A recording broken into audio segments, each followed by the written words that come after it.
رمضان المبارک کا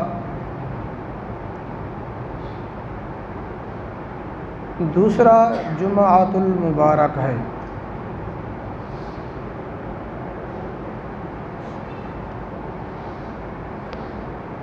آج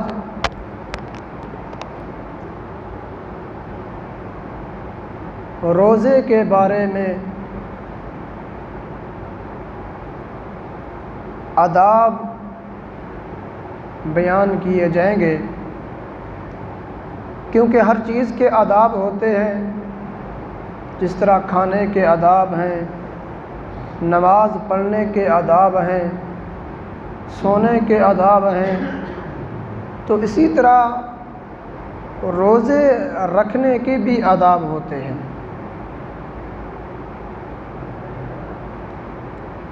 سب سے پہلے جو پہلا ادب ہے وہ ہے نگاہ کی حفاظت کرنا۔ آدمی کے لیے ویسے بھی ضروری ہے کہ وہ اپنی نگاہ کی حفاظت کرے، اپنی نگاہ کو بد نظری سے بچائے، بے محل جگہ سے بچائے۔ تو رمضان المبارک میں روزے کی حالت میں خصوصاً اس کا اہتمام کرنا چاہیے کہ آدمی بد نظری نہ کرے۔ حضور صلی اللہ علیہ وسلم کا ارشاد گرامی ہے کہ یہ نگاہ ابلیس کے تیروں میں سے ایک تیر ہے۔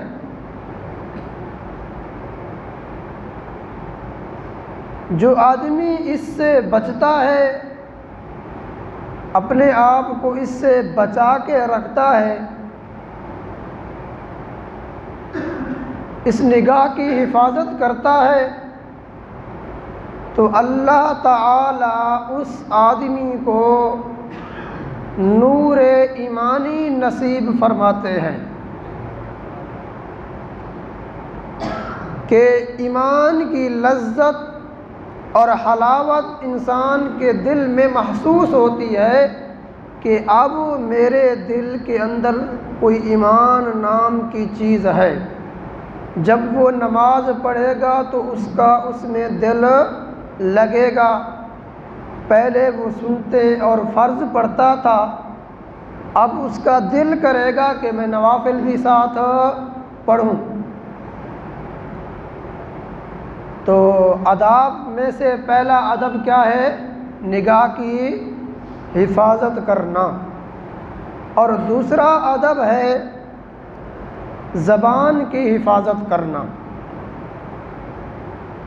جھوٹ، چغل خوری، بد کلامی، بد زبانی اور غیبت، جھگڑا وغیرہ، یہ تمام چیزیں اس میں داخل ہیں۔ تو اس سے اپنے آپ کو بھی بچا کے رکھنا ہے۔ بخاری شریف کی حدیث ہے، روایت میں آتا ہے یہ روزہ انسان کے لیے ڈھال ہے، تو اس کو چاہیے وہ ان لغو باتوں سے، فحش باتوں سے اور جہالت کی باتوں سے اپنے آپ کو بچا کے رکھے۔ کسی کا مذاق اڑانا، کسی سے جھگڑا کرنا، اس سے اپنے آپ کو بچا کے رکھے۔ ہاں اگر اس سے کوئی جھگڑے، دوسرا آدمی اس سے جھگڑا کرنے لگے تو یہ اس کو کہہ دے بھائی میرا روزہ ہے، میرا کیا ہے؟ میرا روزہ ہے۔ اگر وہ سمجھدار ہوگا تو وہ سمجھ جائے گا، اگر وہ سمجھنے والا نہیں ہے تو پھر اس کو کہنے کی بجائے اپنے آپ کو کہے، اپنے دل کو کہے بھئی تو روزے کی حالت میں اس سے جھگڑا کرنا مناسب نہیں ہے، تو روزے دار ہے، لہٰذا اس اپنے آپ کو بچا کے رکھ۔ تو یہ دوسرا ادب ہے روزے کا کہ زبان کی حفاظت کرنا، جھوٹ سے، غیبت سے، لغو بکواس سے، تو ان تمام چیزوں سے کیا کرنی ہے؟ زبان کی حفاظت کرنی ہے۔ اور تیسرا جو ادب ہے وہ ہے کان کی حفاظت کرنا۔ کس کی؟ کان کی حفاظت کرنا کہ مکروہ چیزوں سے، کہ جن سے زبان سے بولنا، زبان سے نکالنا ناجائز ہے، ان کو کانوں سے بھی سننا کیا ہے؟ ناجائز ہے۔ غیبت زبان سے بولنا ناجائز ہے، اسی طریقے سے کانوں سے سننا بھی کیا ہے؟ ناجائز ہے۔ چغل خوری کرنا زبان سے ناجائز ہے، گناہ ہے، اسی طریقے سے چغل خوری کانوں سے سننا بھی ناجائز اور گناہ ہے۔ حضور صلی اللہ علیہ وسلم نے ارشاد فرمایا کہ غیبت کرنے والا اور غیبت سننے والا دونوں گناہ میں برابر ہے۔ دونوں گناہ میں کیا ہیں؟ برابر ہیں۔ تو ان سے بھی اپنے آپ کو بچا کے رکھنا ہے۔ اور یہ جو چیزیں ہیں نا، ہم ان کو معمولی گناہ سمجھتے ہیں، ہم ان کو بالکل معمولی گناہ سمجھتے ہیں، یار اس کو تو پتہ نہیں ہے۔ تو ہم یہ بھی کہتے ہیں کہ یار میں یہ تمہیں بتا رہا ہوں، لیکن خیال کرنا اس کو بتانا نہیں ہے۔ جب تم اس کو بتا رہا ہے، آگے وہ بھی خود کسی کو کہے گا میں آپ کو بتا رہا ہوں، کسی کو بتانا نہیں ہے۔ تو بات یہ چلتے چلتے آخر اس تک پہنچ جاتی ہے۔ تو غیبت سے بھی اپنے آپ کو کیا کرنا ہے؟ بچا کے رکھنا ہے۔ تو یہ 3 ادب ہو گئے۔ اور چوتھا ادب ہے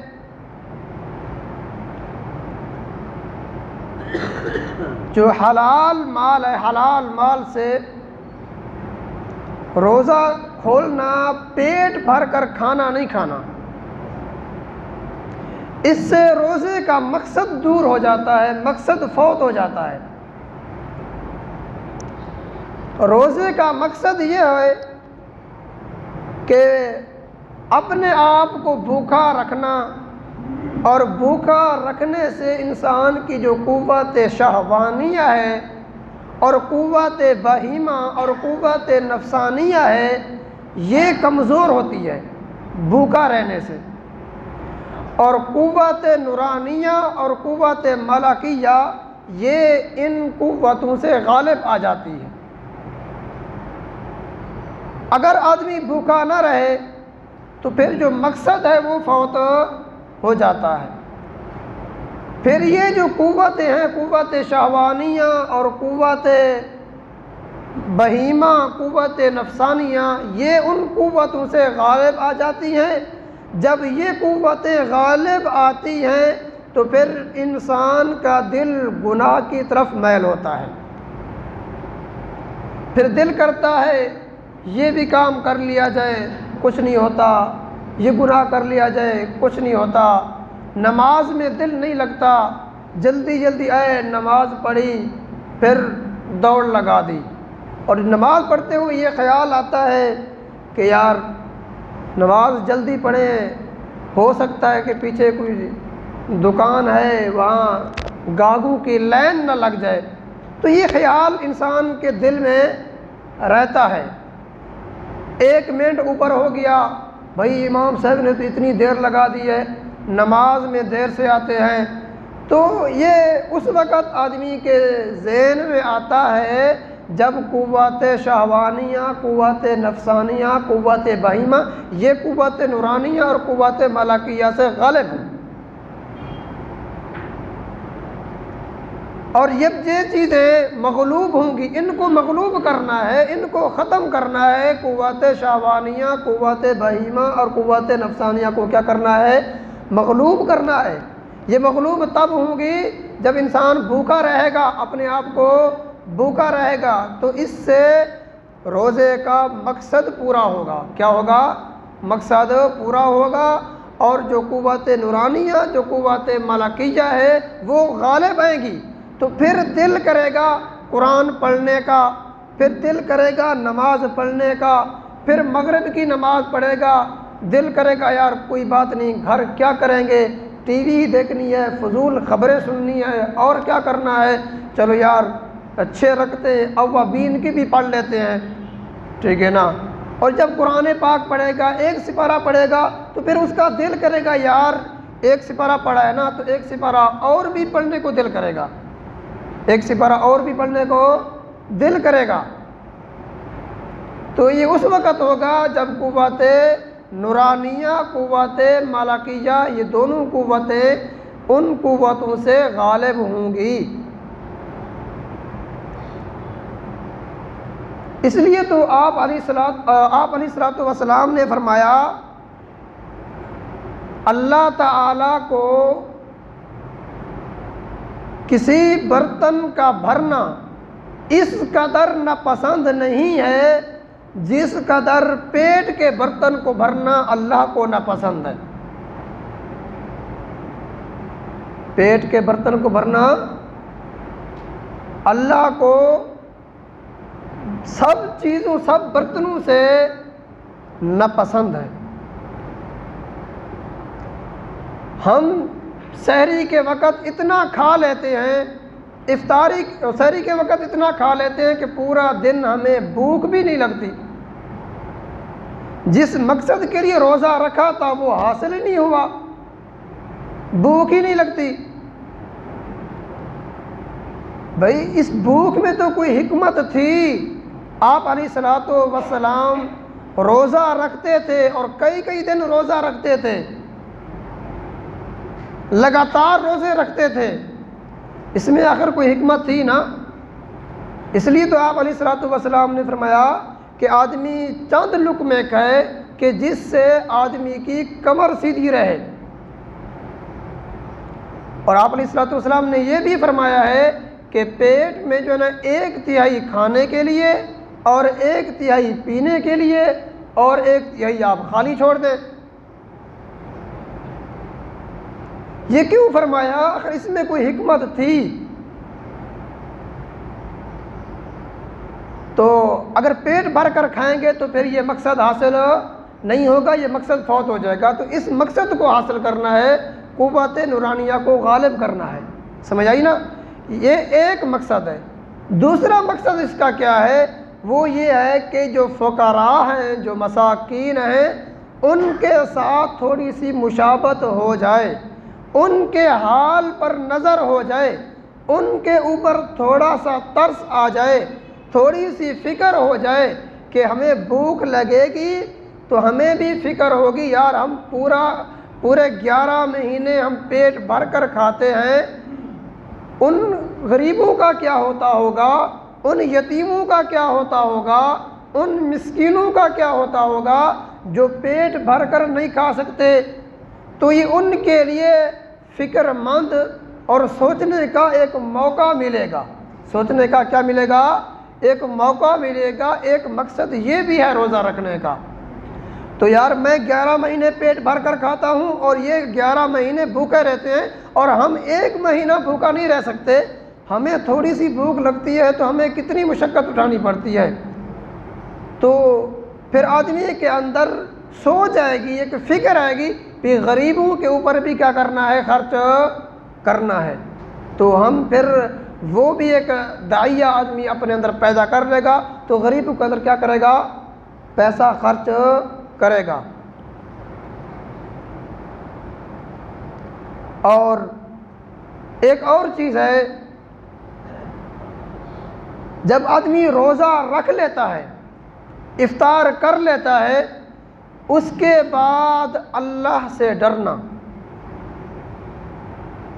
بھئی یہ میری نیکی، یہ میری عبادت، یہ میرا روزہ قبول ہوا ہے یا نہیں ہوا؟ کیونکہ ہر نیکی کے بعد اللہ سے ڈرنا چاہیے، اللہ سے دعا کرنی چاہیے کہ میری یہ نیکی اللہ نے اس کو قبول کیا ہے یا قبول نہیں کیا، تو اللہ تعالیٰ سے دعا کرنی چاہیے، اللہ سے ڈرنا چاہیے۔ قیامت کے دن ایک ایسا آدمی لایا جائے گا کہ جس کے سارے گناہوں کے حکم ہوگا کہ اس کو جہنم میں بھیج دو، اس کو کیا کرو؟ جہنم میں بھیج دو۔ تو اس کو جہنم کے لیے لایا جائے گا۔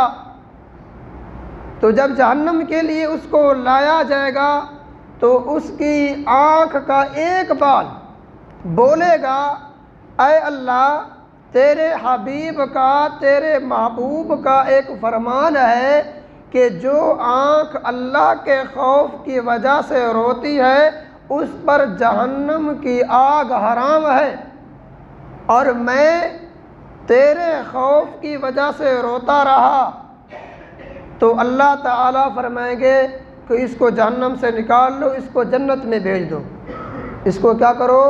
جنت میں بھیج دو۔ اور حضرت جبرائیل علیہ السلام آواز لگائیں گے، فلاں بن فلاں، کہ ایک بال کی وجہ سے اللہ نے جہنم سے نکال کر اس کو جنت میں بھیج دیا ہے، اس کو ایک بال نے نجات دی ہے، آنکھ کے ایک بال نے اس کو نجات دی ہے۔ اللہ کا خوف اور اللہ کا ڈر بہت قیمتی ہے۔ جب کل قیامت کا دن ہوگا، سارے انبیاء یہ کہیں گے کہ میری جان، میرا کیا ہوگا؟ آپ علیہ الصلوۃ والسلام فرمائیں گے، امتی امتی، میری امت، میری امت، میری امت کا کیا ہوگا؟ اس دوران جو ہے نا جہنم کی آگ شعلے مار رہی ہوگی اور وہ پہاڑوں کی طرف نکل کے بلند ہو رہی ہوگی،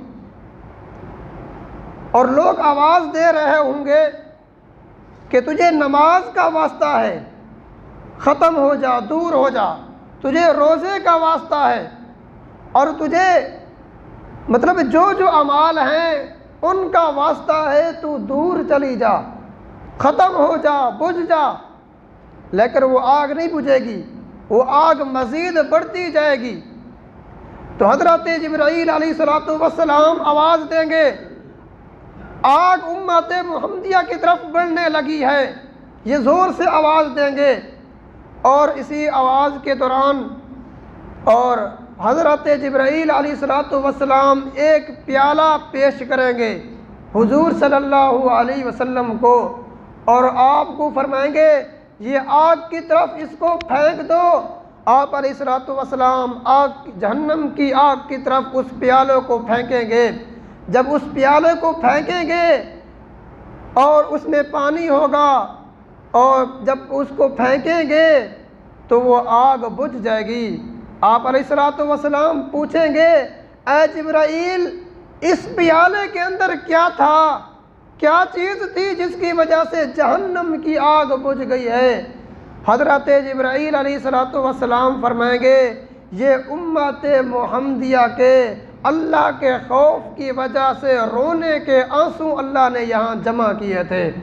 اب یہ وہ اللہ کے امت محمدیہ کے رونے کے یہ جو آنسو ہیں یہ پیالے میں جمع تھے، اللہ نے مجھے حکم دیا ہے جاؤ یہ میرے حبیب کو یہ پیالہ دے دو، اور یہ پیالہ اس آگ کی طرف پھینکیں گے تو یہ آگ بجھ جائے گی، یہ آگ بجھ جائے گی۔ تو اللہ اب رونے کی اتنی اللہ کے ہاں قدر ہے، مومن امت محمدیہ کا ایک آنسو ایسے بے قدرہ نہیں جائے گا، اس کی قدر ہوگی۔ تو اس لیے اللہ کا خوف دل میں رکھنا چاہیے ہر نیکی کے بعد، ہر نماز کے بعد، کہ ہو سکتا ہے مجھ سے کوئی ایسی لغزش ہو گئی ہو جس لغزش کی وجہ سے اللہ نے یہ میری عبادت میرے منہ پر پھینک دی ہو۔ تو اللہ سے دعا کرنی چاہیے کہ یا اللہ مجھ سے یہ جو میں نے ٹوٹی پھوٹی جو عبادت کی ہے، یا اللہ میں اس پر قادر نہیں تھا، تو نے توفیق دی ہے، اب اس عبادت کو اپنی بارگاہ میں قبول بھی فرما لے۔ تو دعا ہے کہ اللہ تعالی ہمیں اپنی جو ہم عبادت کرتے ہیں وہ اپنی بارگاہ میں قبول فرمائے۔